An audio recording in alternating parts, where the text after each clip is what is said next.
The chestnut-sided warbler is a small, energetic songbird that can be found in succession habitat, open areas where field is becoming forest. Their breeding range stretches from the Canadian prairies east through the Great Lakes and onwards to the Atlantic, and their song can be described as sounding like pleased, pleased, pleased to meet ya.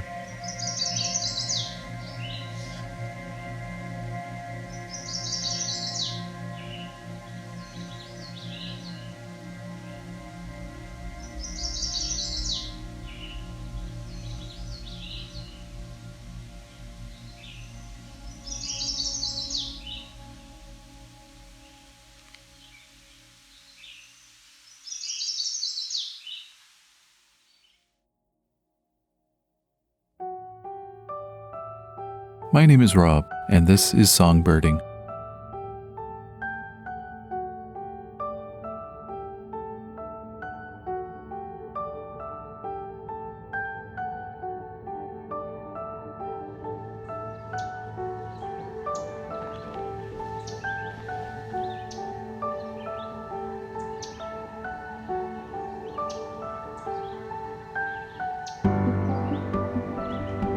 I've arrived at the entrance to the Bruce Trail at the north end of the settlement of Dyer's Bay, Ontario, atop the Niagara Escarpment.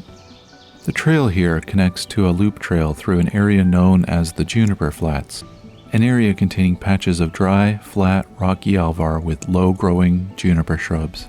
Before I reach the flats, however, I have roughly a kilometer of the Bruce Trail to traverse.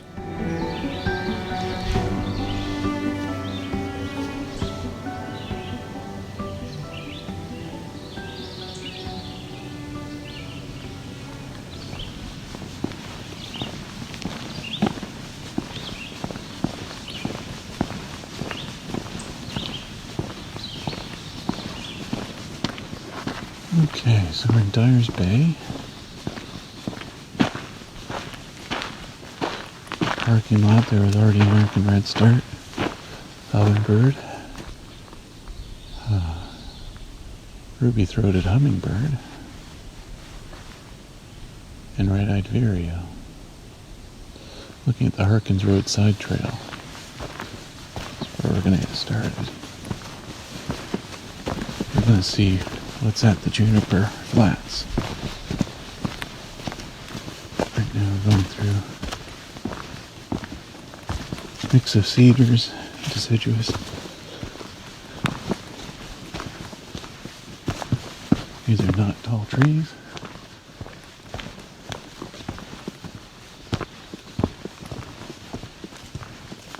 They go up 25 to 40 feet.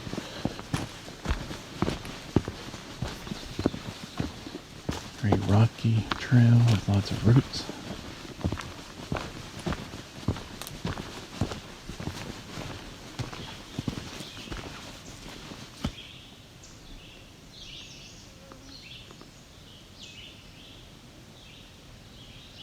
So we're hearing lots of red-eyed vireo and American redstart.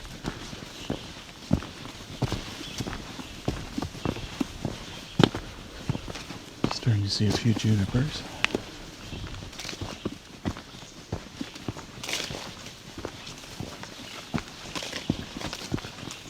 Okay, sounds to be an ovenbird ahead.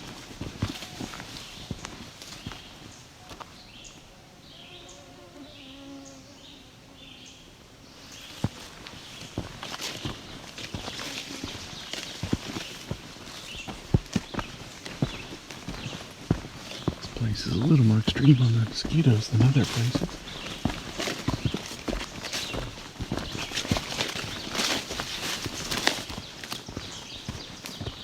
There's our ovenbird again.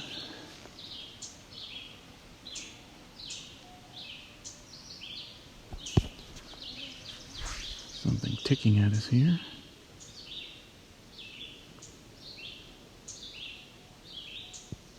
It appears to be a black and white warbler ticking.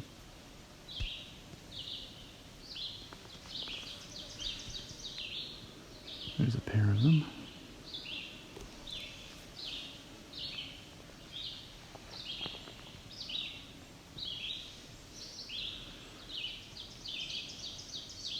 was an ovenbird.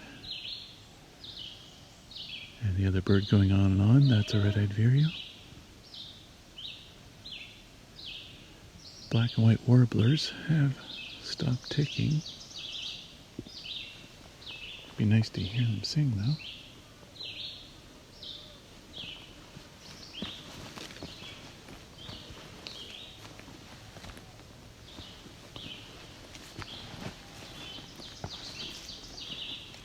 That's the ovenbird again.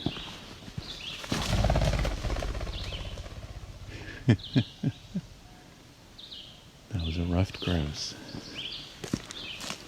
Sitting along the trail, hiding.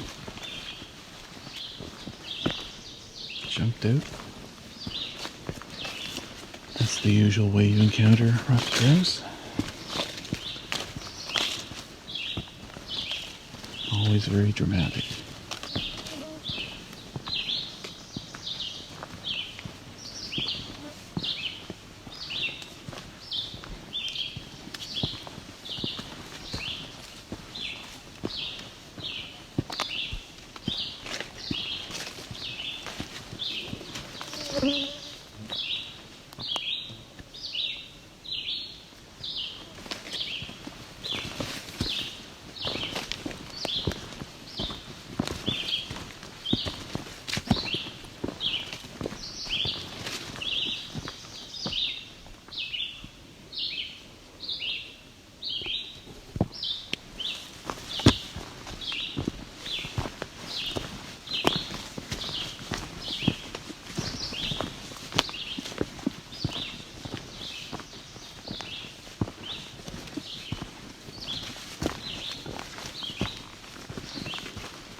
I don't think the black and white warblers are going to say much, so I'm going to keep going.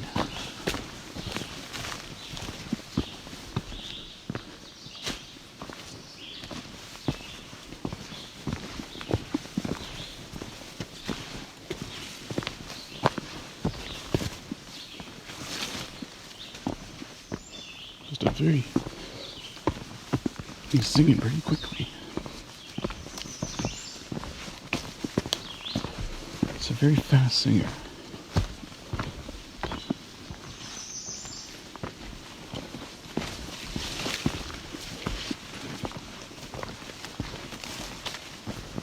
Chickadee off to the side here somewhere, black-capped chickadee.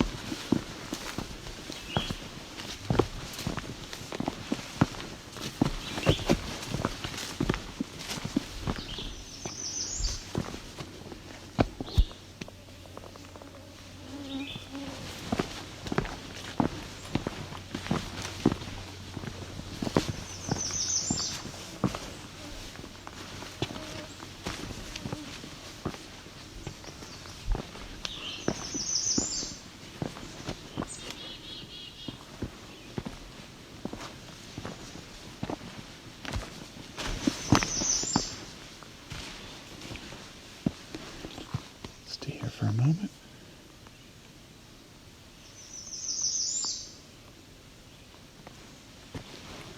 It's a very quiet spot.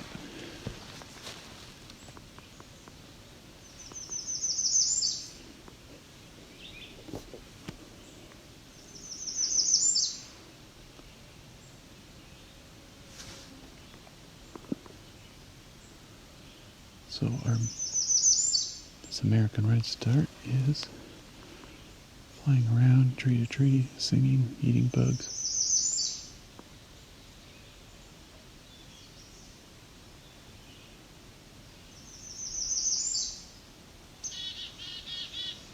Here's our black-capped chickadee.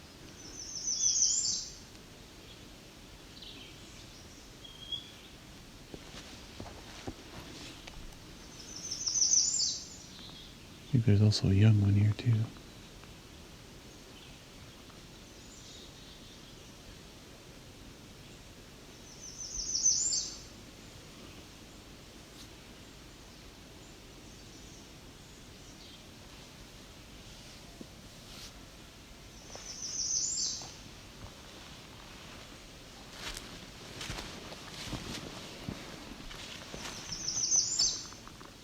Once I slowed down, mosquitoes seem to have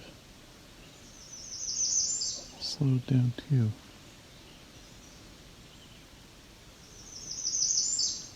This is the American redstart.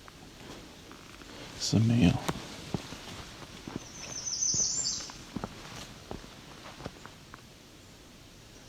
We got a black-capped chickadee here too. Seem to be a few of them.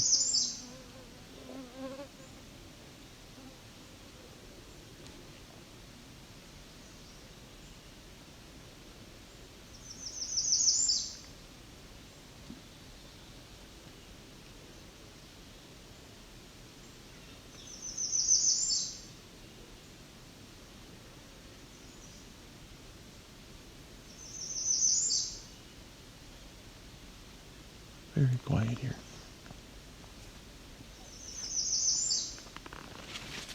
Not even any vireos in this section.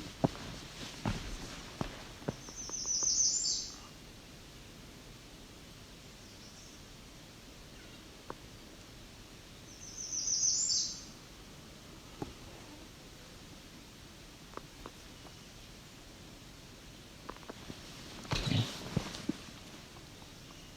What was that?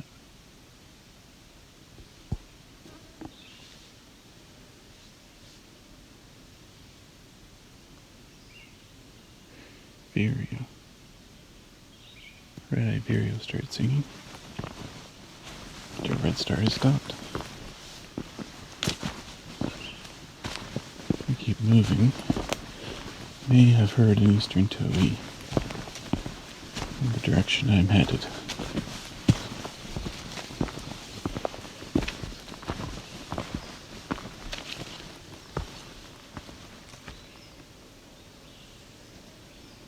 There's another song.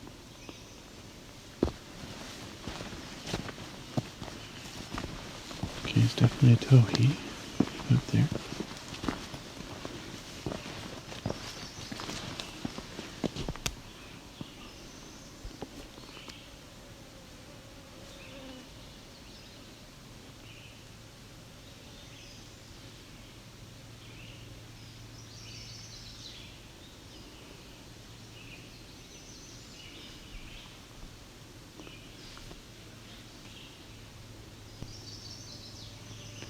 So that sounds like potential chestnut-sided warbler. The dee-dee-dee-dee-dee-dee-doo. The mnemonic on that is please, please, pleased to meet you.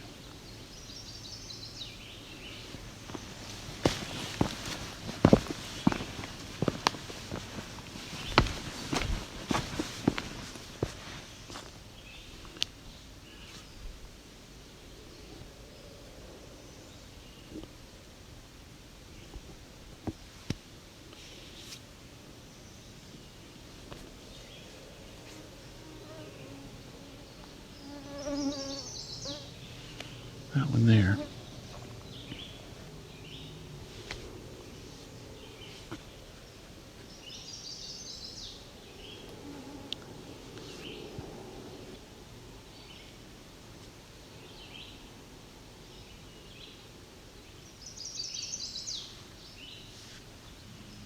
That's a chestnut-sided warbler.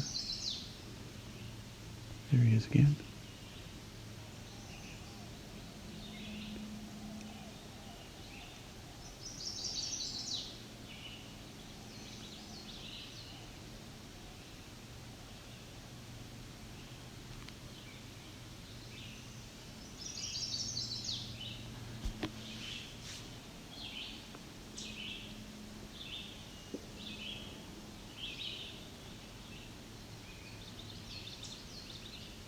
Something's ticking.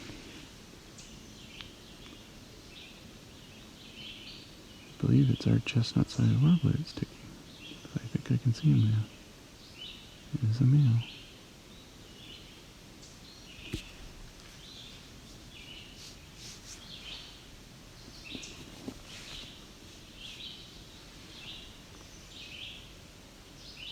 Hope he sings a little more.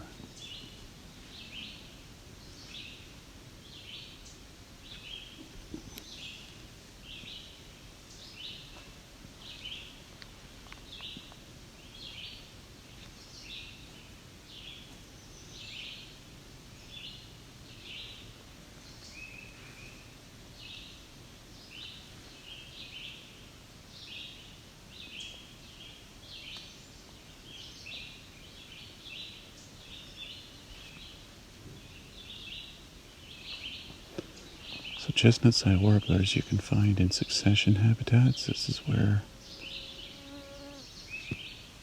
let's say, an old field is being turned slowly into forest, the process known as succession.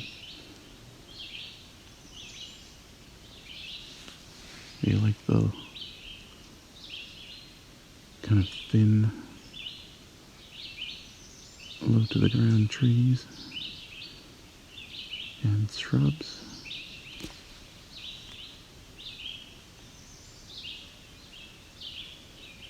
Not usually in mature forests, and this is kind of an odd case because this is an alvarso. A lot of rock in the ground.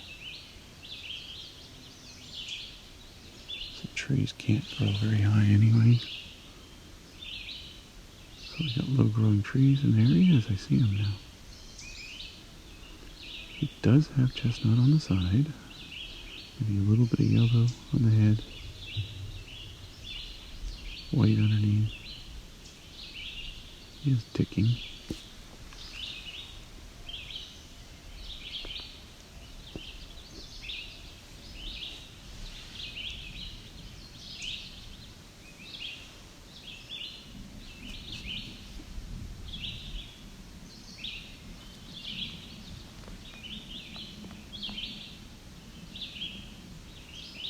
Their song can be fairly easily confused with a yellow warbler.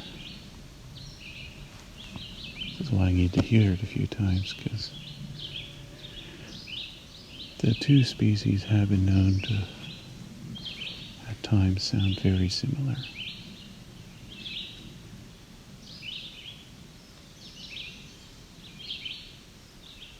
Oh, this is good.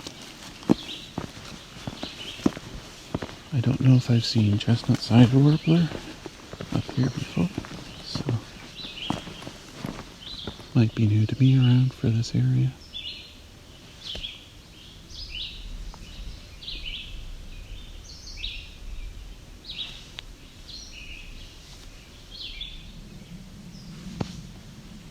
So something calling at a distance, I don't know what it was.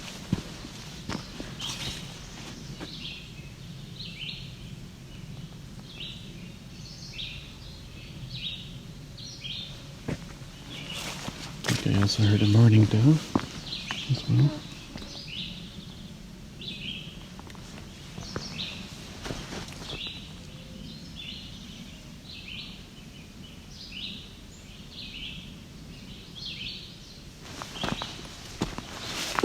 Now there was a towhee I heard a while back. It's in this direction, but he hasn't sang again yet.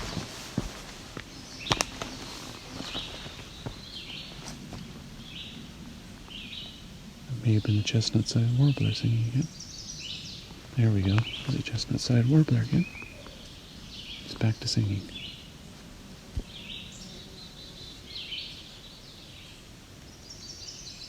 That one there.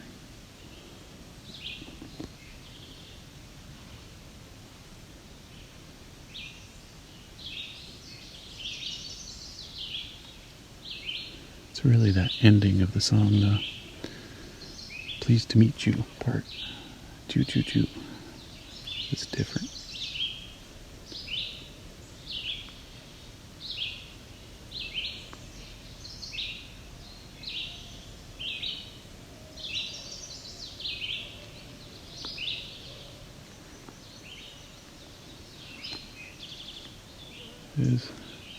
This towhee doesn't sound like the ones I'm used to hearing, but most songbirds have regional dialects, accents.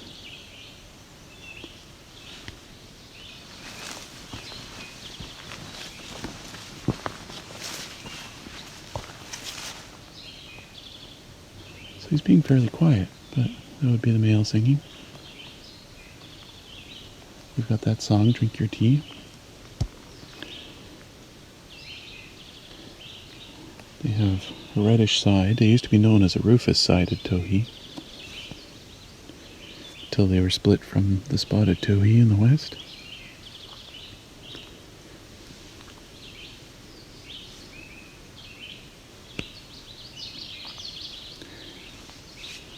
So if you were to find an eastern towhee, it would be in a fairly open area, which is what we're heading into now. In the transition between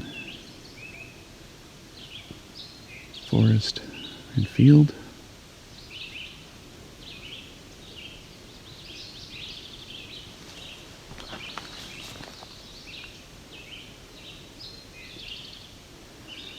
So these quieter, slightly different tone, faster too. They also have a call that people describe as shawink, but it's also where the name towhee comes from, because it could be also described as towhee. The call shawink, towhee. Mnemonics are hard to come up with, so it can sometimes be different seeming for the same call.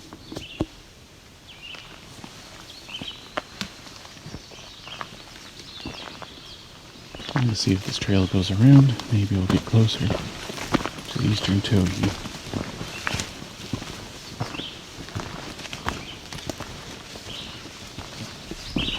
A lot of rocks along here.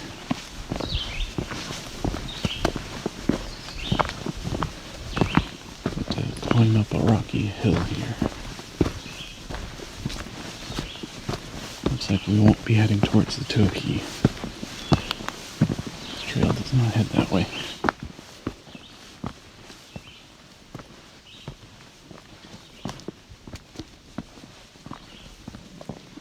Just passed by some fresh bear scat. So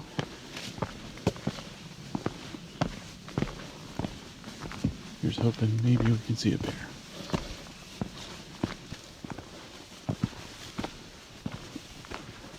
Okay, we've reached Juniper Flats side trail.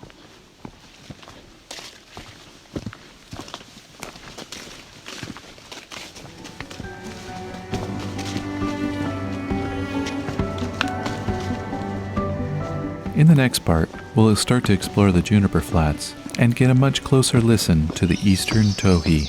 To learn more about the species encountered in this episode, please visit songbirding.com.